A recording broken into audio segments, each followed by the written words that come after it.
So we have already entered the month of September, and boy is this going to be one to remember, where 2 eclipses and the equinox fall. Are you feeling that anticipation to answer the call? Because what we seem to forget deep down in our core is who we are and what we're living for. So basically, guys, what I'm trying to say is put up your big boy and girl pants, because you are now going to be initiated through a door that you have never been through before, and it's going to require you to have dedication, persistence, and commitment.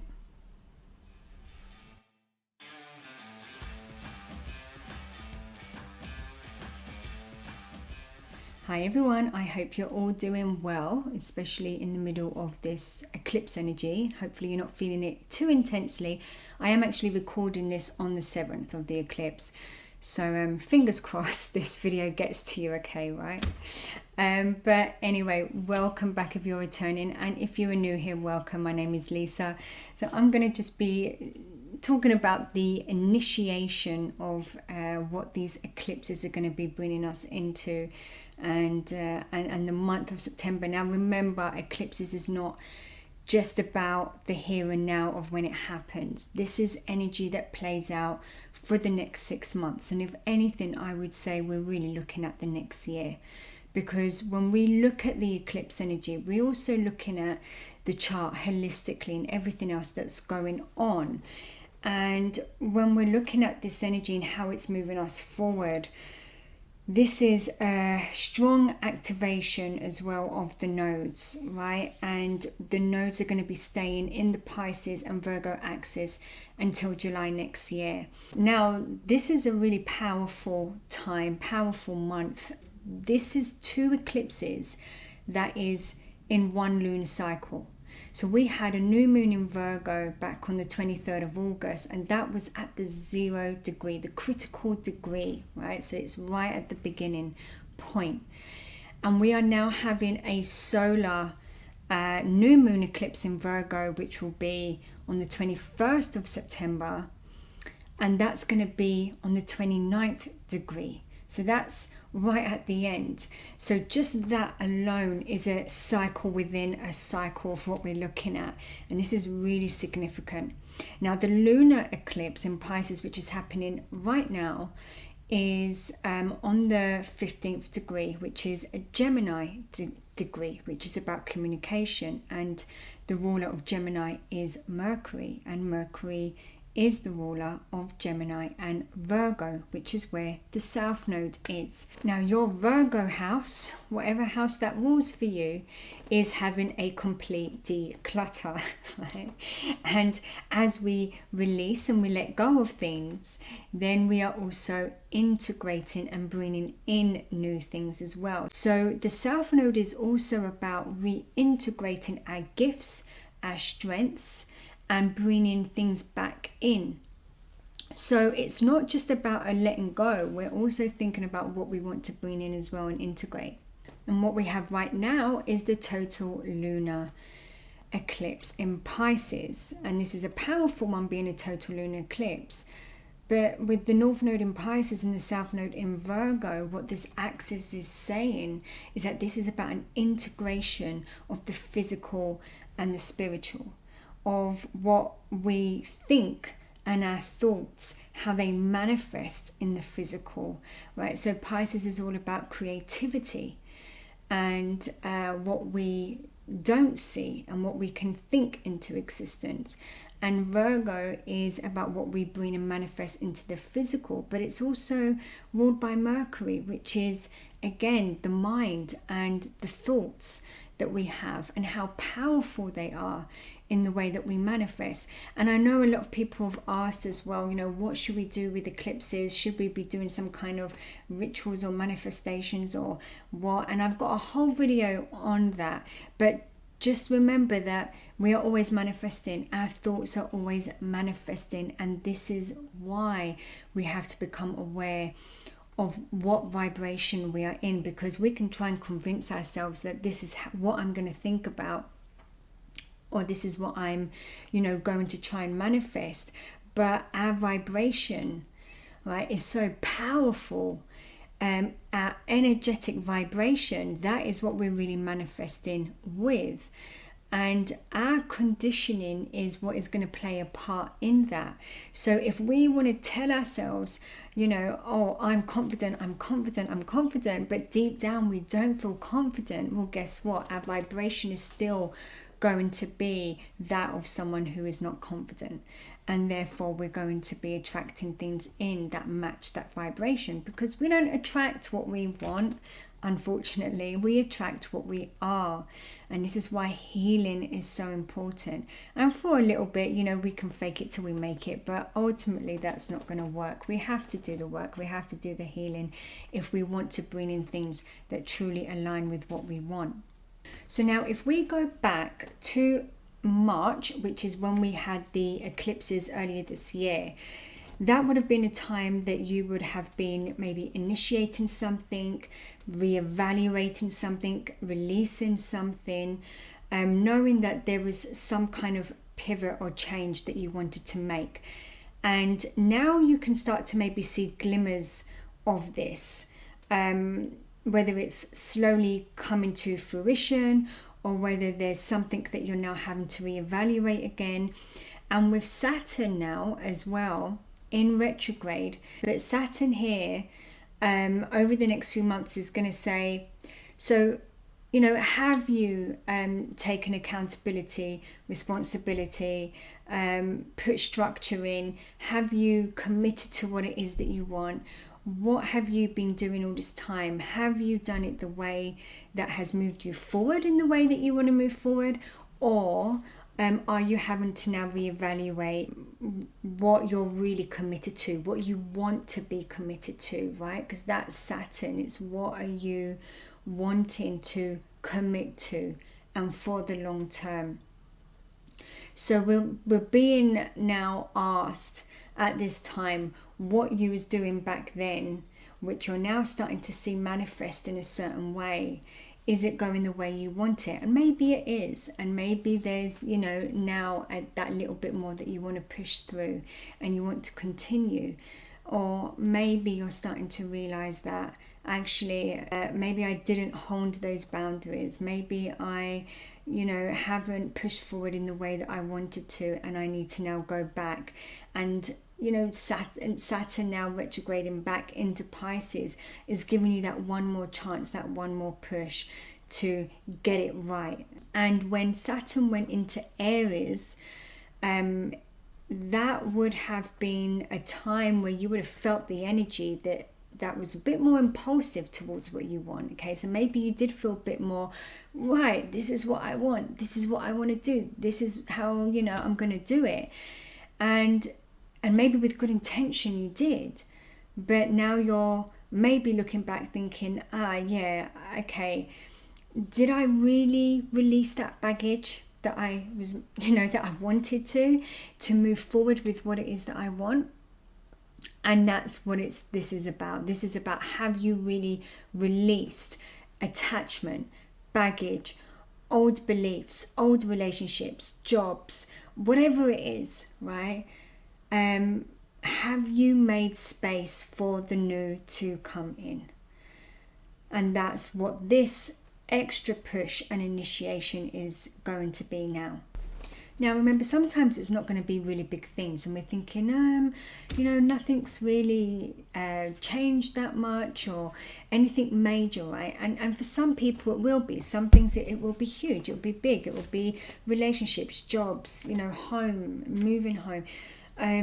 But for others it could be as simple as something like, I really wanted to do my driving lessons, right? And learn how to drive. And you're thinking, I know this is something I want, but why haven't I, still done it? Why, maybe you've initiated a little bit, but there's these pullbacks that you keep having, or you keep putting it off. And you're thinking, if I really sit down and think why I do this, what's that block there?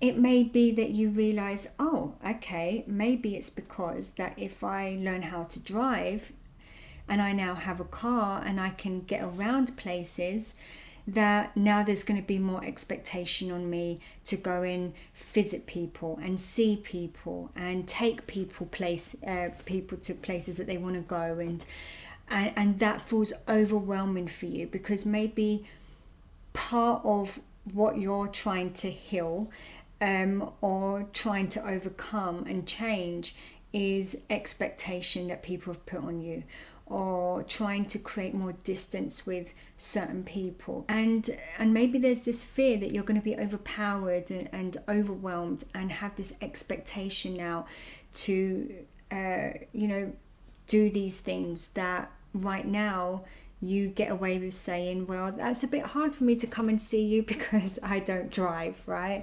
So whatever it is, but these are just little things that we can think about, these little things in our life that might make a really huge difference, but for some reason there's some resistance there, and we need to look at that. Where is it? Because Saturn's saying, come on, right? You want to drive. All you have to do is say no, right? You don't, just because you drive, it doesn't mean you have to go and see every Tom, Dick and Harry that's about. You just say no, a firm no. If you have your healthy boundaries and not be afraid of the consequences, because whatever the consequences that you are scared of, most likely they're nowhere near as bad as the consequence of you staying stuck where you are. Now, this lunar eclipse is trining Jupiter in Cancer, and yes, Jupiter is supportive, it's a benefic, right? And it can bring in good fortune and blessings and opportunities. However, Jupiter can be fool's gold, and this is something to remember as well. On the lower octave of Jupiter, it can be overindulgence and too much of something, and being overexcited and over positive about something that maybe we're not quite seeing. And the North Node in Pisces is saying, I need you to wake up and I need you to see the truth of things. And this means having discernment. Now, I have said this in many of my videos that Jupiter, I find, can be really difficult and challenging transits, right? So with this trine, yes, there is support, but it means diddly crap if you are not in higher consciousness to receive it. And this is where we have to be mindful that we're not gaslighting ourselves moving forward, right? And we're not kind of fooled by the fool's gold. And we don't just grab every opportunity that comes our way, because it's not really going to work out that way if we are not in alignment with what is true and authentic to us. And that's why the healing work is going to be so important, because it's really about our vibration. And when we talk about blessings with Jupiter, Jupiter gives us the opportunities for growth because it wants to transcend us into higher consciousness. And sometimes we learn that through hard lessons, right? But Saturn, on the other hand, the rewards and the blessings are so much greater with Saturn. Much more than Jupiter, because Saturn rewards you when you've done the work, which means what you are being handed and given is in true alignment with who you are. It's because you have manifested that through your own consciousness, your belief, your dedication, your persistence, your faith. So Saturn is waiting to give that to you, and depending on how you move through this next 6 months, you're going to start seeing the glimmers of that coming through, and it's going to feel there's a difference between opportunity and blessings and opportunity, and actually what Saturn gives you, which is something that's rooted in deep peace and contentment. Now, the other thing with Saturn being in Pisces, and what we're seeing here with the retrograde as well, and reevaluating everything again, is Saturn's really here saying that this journey is yours, and yours only. You come into this world on your own and you leave on your own. And it's you taking the responsibility and the accountability for where you're going and where you're at. And in Pisces and the North Node being in Pisces, this can be, you know, having real great empathy and compassion. And that's important, right? Because we need that and we want that. But sometimes we can get lost in that, and we get lost in the boundaries, and we get lost where we are and what's ours and what's someone else's. And if you're someone who's very empathic and very sensitive to your surroundings and people and to energy, then you could be finding this particular time very, very difficult, because you're honed in so much, right? And it's you knowing what's yours and what someone else's. And I remember when I was younger, I'm very sensitive to energy, and I can pick up a lot. And I didn't realize, you know, when I was a child, that I was picking up on everyone else. And I used to get really overwhelmed, and I used to always take myself off and spend time alone. And so I grew up thinking that I was an introvert because I needed this time for me. But it wasn't that I didn't enjoy being around people. I love being around people. I love meeting new people, new experiences. But I need that time for just myself, where I can recalibrate and balance out those emotions and know what is mine and what someone else's. You know, this may be a time as well where you have to learn the difference, and that's why the healing journey as well, where we do become more empathic, more compassionate. We do pick up on energies more because we are now accelerating and moving into higher consciousness, that we tend to retreat more.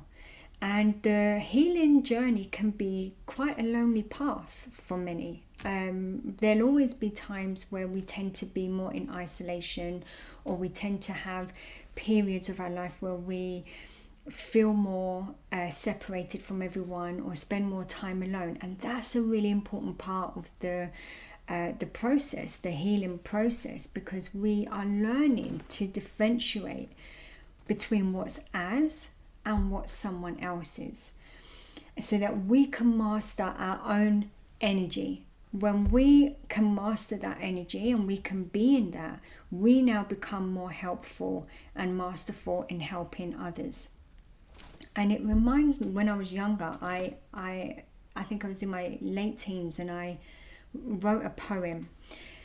I used to write poetry a lot. Like whenever I needed to release emotions, I would either write, which I find really therapeutic, or I would have to be really active, and I used to do a lot of training and dancing and things. But anyway, I wrote this poem, and I never wrote it for anyone. It was just me writing things down. And in this poem, I wrote that, I can't remember what it said exactly, but it was basically saying that all my suffering and all the pain that I was feeling, it wasn't what I was directly experiencing. It was what I was watching others experience, and the pain that they were in and the suffering that they were experiencing. And I remember writing that, like, my pain and what happens to me, that will come and go. Like, I can deal with that, right? That will go. But the pain that I will always feel is the suffering that I am watching with the ones that I love. And I couldn't see that the problem wasn't outside of me so much. It was within me. It was me that needed healing. And often we first look at our external world and we try and fix everything that's outside of us. So we're trying to fix people, we're trying to fix a situation. If only this person's happy, if only this is okay, if only, then I will be safe. And that comes back down to not feeling confident and secure in self. And now Virgo, the South Node being in Virgo, This again can be a very controlling, right? Because it's Mercury, it's the mind. Virgo is the physical, it's an earth sign. It's about needing to control and make sure everything's in its box and in its place. And it's saying release that. Release what's outside of you. It's not about what's outside of you, it's what's within you. What needs healing within you? Bring it back to self. Bring it. Now, another thing I want to mention is we are having the 999 portal. Okay, so it's September's the 9th month, and this is a 9 year. 2025 reduces down to 9, and 9 in numerology is a year of endings. And with endings comes new beginnings, and this is again what we are ushering. Now, what's so interesting about this is when you add up 999, it's 27, and 27 is the Gemini degree, and Gemini is ruled by Mercury, same as Virgo, right? So we've got Mercury playing a part here, and number 9, the 9th sign, is Sagittarius. The galactic center is located at 27 degree Sagittarius. Right, so now the galactic center is known as the gate of gods. It's where we are known to transcend to the heavens. So it's leaving the earthly plane. And opposite we have the Orion belt, which is known as, the gate of man, which is where the souls come in. And that's in Gemini, right? And the galactic center is on the 27th degree, passing through Sagittarius, which again is the Gemini degree. And the galactic center is known as the portal of spiritual awakening and divine wisdom. Now, if anyone watched my last video on Ophiuchus, the 13th zodiac sign, I go into quite a bit of depth there, all about the galactic center and what that all means and the energy that plays out. So if you watch that, you'll kind of know what I'm talking about here. This is a very powerful time for transcending spiritual consciousness and awakening, and what's available to you here. We talk about the trine to Jupiter, what is available here, the possibilities, and really knowing who you are, right? Really connecting with that and being empowered. The fact that we have the 2 eclipses in the 9th month, the both within the one lunar cycle as well, from new moon in Virgo to another new moon in circles in Virgo, from at the critical degrees, again representing endings and new beginnings and new cycles being manifested in the physical, but coming through the mindset of higher consciousness. So what I would say is have keep an eye out for when Mercury is transiting or going through Sagittarius at 27 degrees, which will be on the 31st of December, so New Year's Eve, which is interesting, right? Because it's stepping into the new year and that new energy. So you may, there may be things that happen around that time. It'd be interesting. Maybe you've already got glimpses into, new themes, new lives, new chapters, in whatever way that is. And the Autumn Equinox is about introspection, but it's also about celebrating what we have learned throughout the year and integrated, and it's coming back into self. So this is a time that we're being encouraged to be introspective and look within and look at those parts of us that feel that resistance and where we've held ourselves back. One way that can be really powerful when it comes to really integrating that shadow, and only if you're ready for this, because this is something that's really powerful. It can be very overwhelming as well, but what you do is you imagine you're talking to your younger self. So you can either imagine it, or you can, if you've got a picture of your younger self, and you talk to that child and you imagine that child saying to you, if they said to you, hey, like, tell me what's my life like when I'm, bigger and older, and what am I doing, and what would you want to tell them? And it's also about comforting that child when they felt scared, or where they had to or developed certain behaviors of people pleasing, or detaching, or running away, or being aggressive, or whatever it is, whatever conditioning behaviors that they picked up, that they felt, I had to be this in order to feel safe in the world. I had to be this in order to be accepted. It's now you saying to that child, look, you don't have to be scared anymore. It's okay. I know why you do this. And I know this is what you think we need to keep safe. But I want you to know that we are. And I've got this. And I've got you.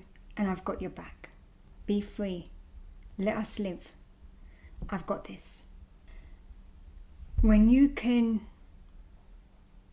accept the parts of you that maybe you're not so proud of, the parts of you that you resent or you regret or you're ashamed about, and you comfort that inner child that developed those for the reason that they wanted to keep you safe, to keep you from harm's way, to help you survive in a world that isn't easy, then you accept that part with love, which means you're integrating it with love. You're not pushing it away. You're not creating more resistance. You are integrating that part with love, where you can now take off the mask and fully embody and relax and move forward, being who you authentically are and who you was always meant to be, and what you was always supposed to have, and what you was always supposed to do, and live a life that truly feels aligned and fulfilling. And so one other thing, before I wrap up, what you can do is look at where 27 degrees Sagittarius falls in your chart, because that will also tell you and give you an idea of maybe what your purpose is, but what's going to really wake you up and feel alive. What's the gateway into how you can transcend and reach this place of higher consciousness and healing. Have a look, right? It's really interesting, and have a look at maybe the aspects that are applying to that as well. So I'll just give you an example. Mine is in the 10th house, and it's conjunct, it's very close to my Neptune in the 10th house being the house of career and what you're doing out in the world, right? And for me it's sharing wisdom, wanting to bring healing to people, to the world, and it's conjunct my Neptune as well. So Neptune again is about higher consciousness and healing and working with people, which is what I do as a therapist, right? And what I'm doing here. And it also sextiles Pluto exact in my 8th house of hidden knowledge and breaking down the nitty-gritty and seeing the truth of things. And it's in Libra, and it's bringing justice to people, bringing justice through divine wisdom and things that have been hidden, which is what I love. That's why I'm here. But have a look how it plays out for you. It's quite interesting, and it might just help give you that little insight into maybe this is an area that I can look into, and maybe this is something that could really make me feel alive. So yeah, have a look at that. So now we are here in September, and I am pretty sure it will be one to remember. But don't forget, to your very core, who you are and what you're living for. Sending you all so much love.